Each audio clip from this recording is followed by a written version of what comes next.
What's up, everyone?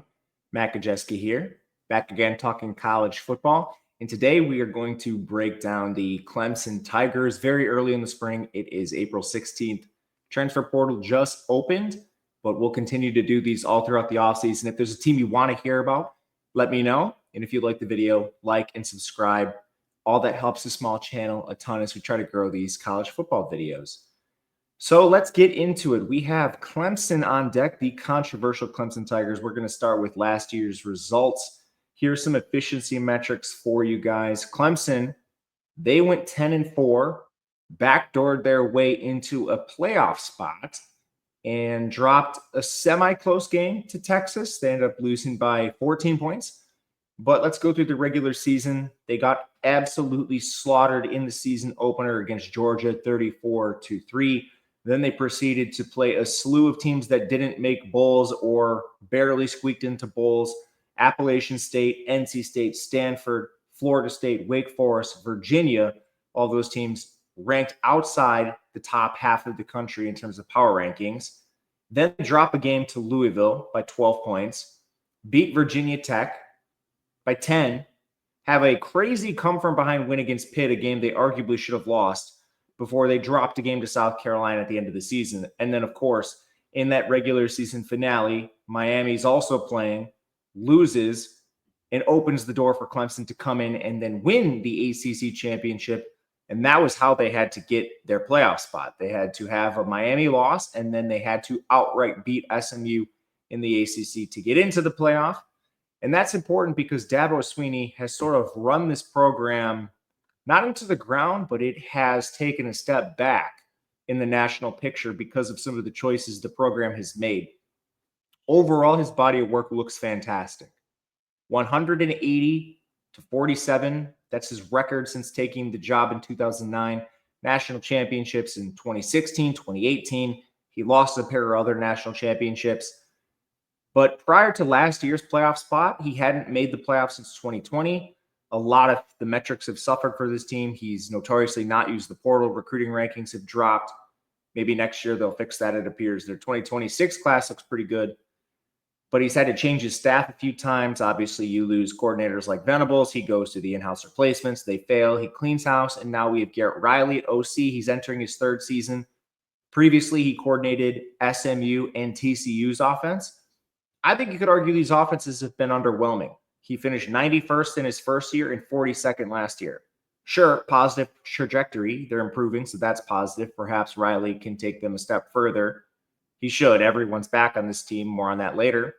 And then defensive coordinator, they hired Tom Allen.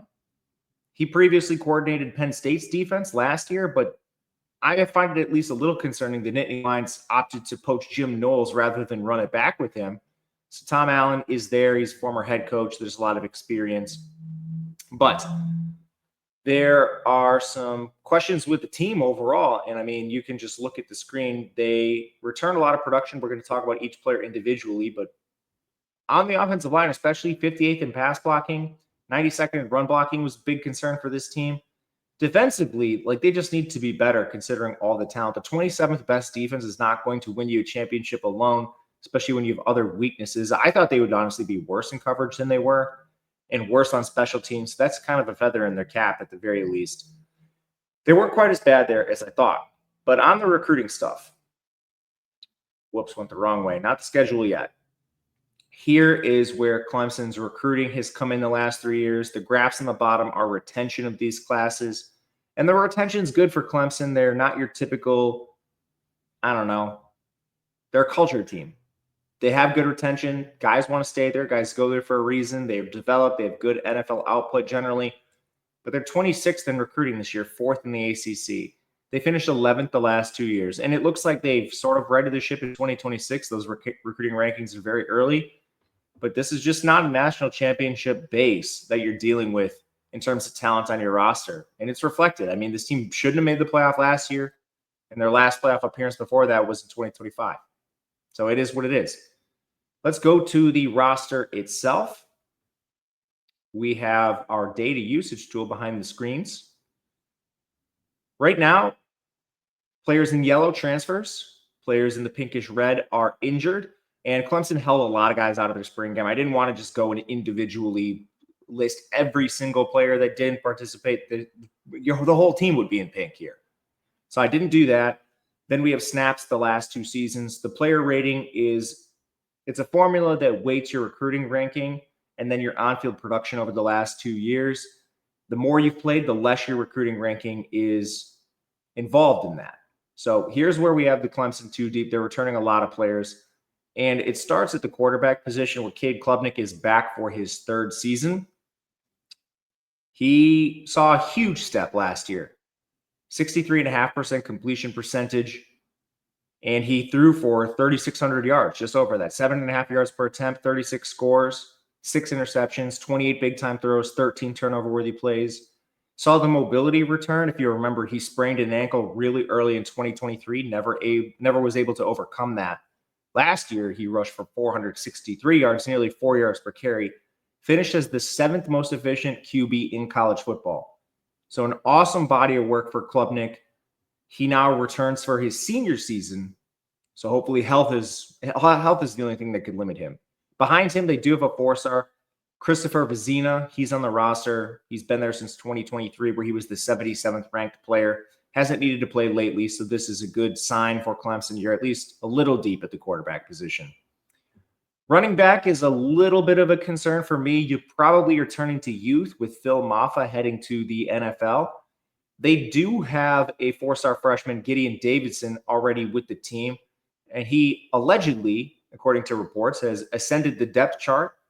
He is the 69th ranked player in this class. He's 5'11", 185 pounds. So I immediately have questions whether he could handle the full workload. But I do think we see Davidson to some degree this season, maybe in a change of pace role. And they have a couple other players they'll use at running back. David Ezimume. He is a former 4-star. He is another back that popped this spring. Only got 36 snaps as a freshman last year, but he's 6'10", 210 pounds. So Ezimume is another player that could potentially get more work. I would expect him to. And there's a real chance this backfield just comes down to a 3-way committee. One thing they did that was interesting is they moved 4-star receiver Adam Randall to running back. And that makes sense. Randall has good size. He's built more like a Deebo Samuel type. He's 6'2", 225 pounds. Only has 4 career carries, but he's been efficient as a wide receiver. This will be his 4th season with the team. So I think you probably see Clemson function by committee. They like to do this anyway. You go back to like Will Shipley, Phil Maffa in the 2023 season. That keeps guys fresh. And there are some other players on the roster worth mentioning. They have a second incoming 4-star, Marquise Henderson. Jay Haynes has been with the team for a while. He's injured in the spring at an ACL last year. Jarvis Green and Keith Adams have carried occasionally for this team. But to me, the real ceiling is unlocked if you can develop some of these depth pieces, or maybe Adam Randall is the answer at running back for this team. Receiver should be no problem, at least up top. Depth is where you're going to see a lot of Clemson's inability to recruit in the last couple cycles show up, because up top, they still have the elite players that we've seen from the national championship teams.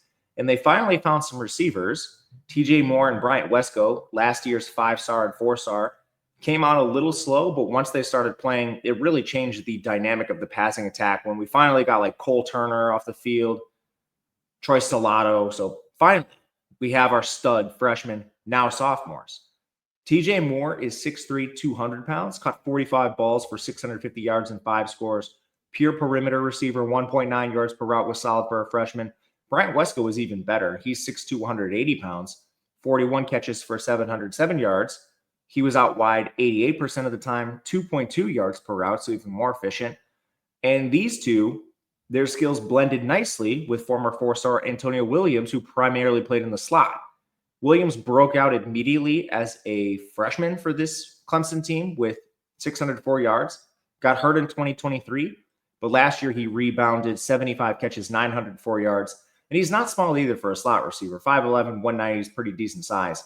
He did only play in the slot 58% of the time last year, which was down from 93% in 2022.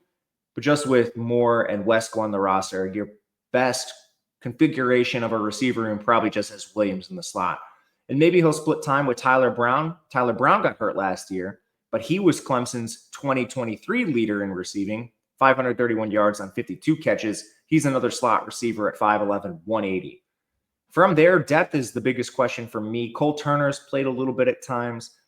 Mason Kelly has been splitting his time between receiver and DB. They added Southeastern Missouri State transfer Tristan Brown. And I've seen a lot of Clemson receivers really, really hyped about this kid. I'm just going to say this. Most of the time, these players don't amount to anything at the high SEC, ACC, Big 12, Big 10 level. I mean, it's just such a massive jump in competition. Most of the time, you're getting Gage Larvadane. You're rarely getting like Cam Ward level production out of these guys. It just is what it is. Temper your hopes on these players. Your ceiling comes from your 5 stars, your 4 stars, who are now sophomores.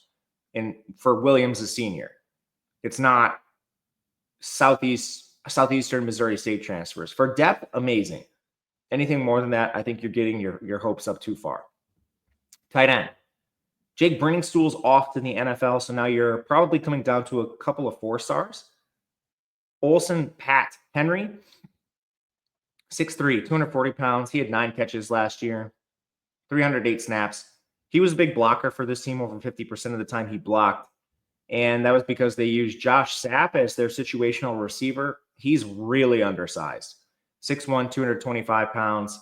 Not the most ideal fit at tight end. So I think, honestly, your ceiling probably comes from Christian Bentoncourt, who's 6'4", 245 pounds. He's a 4-star redshirt freshman. I think if you really see a ceiling out of your tight end room, you have one of Pat Henry or Bentoncourt emerge with this room. I'm not really buying the super undersized Sapp or Banks Pope. He only played 31 snaps last year anyway. So that's a bit of a concern and nuance to this for me. Offensive line. All right, offensive line. This is a nuanced unit. They return almost everybody other than a guard, but I have questions. We saw their metrics last season.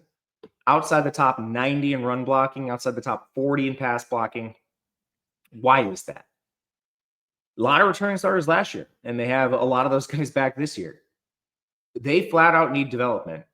Their offensive line coach has been there since 2023. So, I mean, you need to do something with this offensive line. Coach them up, hope another year of experience improves the unit, or turn to somebody from the depths. And there are a lot of elite recruits. We'll get to them. Basically, we saw average play across the board from these guys. At left tackle, you have 5-star Tristan Lee. He started the last 2 seasons. He's been just average. There's no way around it. 24 pressures last year allowed on the blind side. That's average play. Left guard should belong to Harris Sewell. He's a former 4-star. Marcus Tate is the one departure for this team, but Sewell did fill in for 523 snaps, and he played at every single interior position. Also played 459 snaps in 2023.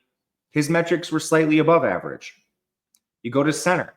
4-star Ryan Linthicum. Started last year for the first time. 973 snaps. 25 QB pressures from the center position. He was slightly above average. Right guard. 4-star Walker Parks returns. He played 711 snaps last year. Weird career for Parks. He was injured in 23, but he started and played over 850 snaps in 2022 and 2021, all the way back there. Best season came in 2022. His plays actually steadily declined the last 3 years. His worst season was last year where he allowed 28 snaps. He's gotten worse with age. It's the opposite of development with him. It's regression, and we have to ask why. The best player by far has been their right tackle, Blake Miller. It's not even close. And he still allowed 18 pressures. He's the most versatile. I think he did have to play 101 snaps at left tackle. So Blake Miller is a great place to start. And you have average play out of everyone else. But if we're trying to win a national championship as Clemson, we need above average play. We can't come in outside the top 90 and run blocking again. So develop your players, hire a new offensive line coach, or bench some of them and play a youthful player or someone else, because this current composition of the unit last year did not get the job done. They do have a lot of depth. Colin Sadler is still back. He only played 2 games before injury last year, but he also played 565 snaps in 2023, again at an average level, so I don't really think you're getting anything special here. They do have a lot of depth, though. 4-star Elijah Thurman, 143 snaps for him. Dietrich Pennington, 30 snaps. Ton of new recruits. Ian Reed, Braden Jacobs, Easton Ware. So this is a surprisingly deep unit for Clemson, despite what we've talked about at some of the other positions, the lack of recruiting. The questions are there for me. It's overall talent. Why haven't they developed two elite players? But experience is there, continuity is there. This unit should take a step forward. I don't know if they're going to be a top 10 unit, but they should be better, which is positive for Clemson. I'm going to temper my expectations just a little bit. Defense, this is the strength of the entire team. Defensive line should be bolstered. They have an elite edge group starting with TJ Parks. He was an absolute monster for this team. He had a crazy 51 quarterback pressures last year. He's 6'3", 265, one of the best edge rushers that's returning in the country. The rest of the group was not so effective, and you can tell this just by looking. Clemson has one golden rule. It has nothing to do with any of the 10 commandments, murder, nothing like that, adultery. It's don't use the portal. What did they do? They used the portal at edge. Cade Denhoff and Jakeem Lawson were so bad for this team that they had to go out and bring in Will Held from Purdue. Now, Will Held is a pretty good player. He's one of the better players from that Purdue defense. 28 quarterback pressures on 726 snaps. Good in the run. That's important. Denhoff and Lawson, the hope is not gone for these players, especially Denhoff. He's a 4-star, but I mean, he's very old at this point. Couldn't get on the field before last year, and he only played 385 snaps. So I'm proud of Dabo Swinney. I'm proud of Clemson that they realized they needed to go out and do something at the edge position, and they did. So props to them bringing in a transfer.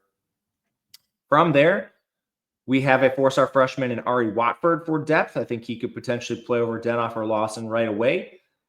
But a lot of their players have been recruited at defensive tackle. When you dive into some of the profiles of the young defensive tackles, there is some versatility. So I think part of the reason Clemson's not really deep at edge is because they believe they can move one of these players if they need to in a pinch.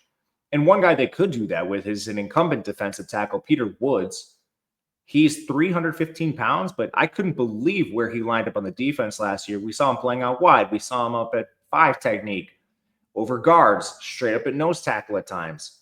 He's incredibly versatile for as big as he is, and he generated 20 pressures from an interior alignment with elite run defense numbers. Peter Woods is a great place to start for this interior unit, and he gives some flexibility. Then you have Stefan Green and DeMonte Capehart. All of the defensive tackles missed at least 2 games last year, so that was a concern. But now you have all 3 back. Presumably, some of them have missed spring, but that is what it is. Both Green and Capehart were elite run defenders. Capehart is another 6'5", 315 pounds, monstrous defensive tackle. And then you have a ton of interior depth. Vic Burley, Amari Adams, Darian Mayo, Heaven Brown-Schuler. They all have good size, but that doesn't mean they can't play outside, especially for this Clemson defense. Adams in particular is an incoming 5-star, elite versatility inside and out. So the defensive line unit should be in a good place, especially that they finally decided to go out and use the transfer portal. Linebacker. Barrett Carter leaves. He was above average, second on the team with 82 tackles. But you have so much production back here. Wade Woodaz, 721 snaps last year, 360 the year prior, led the team with 83 tackles. Shockingly good coverage linebacker. 5 pass breakups and an interception. This is a guy that can play in space extremely well. And then I can't wait to see what Sammy Brown gives us. The 5-star freshman last year, immediately thrown to the fire for 454 snaps, finished with 80 tackles, graded out above average across the board. Run defense, tackling, pass rush, coverage, you name it. He was an awesome player doing it. And then they did cultivate some depth here. They brought in their second defensive transfer, Jeremiah Alexander, a former 4-star with Alabama. That was a really crowded room, and it projects to be again this year. So he comes over to Clemson in hopes of playing more. And if not him, 4-star junior, Jamal Adams, he's with the team after 78 snaps as well. So it's deep, it's experienced. There's a lot of high-end production. This linebacker room is awesome. Defensive back, corners very strong. Safety, we have a few questions. Starting with the boundary corners, Avion Terrell played elite snaps in 2024. On the field for 833, 10 PBUs, 2 INTs, only allowed 383 yards into his coverage. Avion Terrell's a stud. The second boundary corner, I think, is fine. We saw Jaden Lucas and Ashton Hampton battle a little bit for it last year. Hampton, only 461 snaps, but he was playing ahead of Lucas at the end of the season. They both were playing a fair amount still. Lucas still logged 532 snaps. Hampton was a little better in coverage, but both of them were well above average. Lucas is a former 5-star, so the depth here is solid. But you also have slot corner Khalil Barnes back, 821 snaps last year, 504 the year prior. He was the worst player in coverage for this team, but he was still a little above average. Did allow a team-high 388 yards into his coverage, but even that position's deep with Shelton Lewis getting nearly 200 snaps.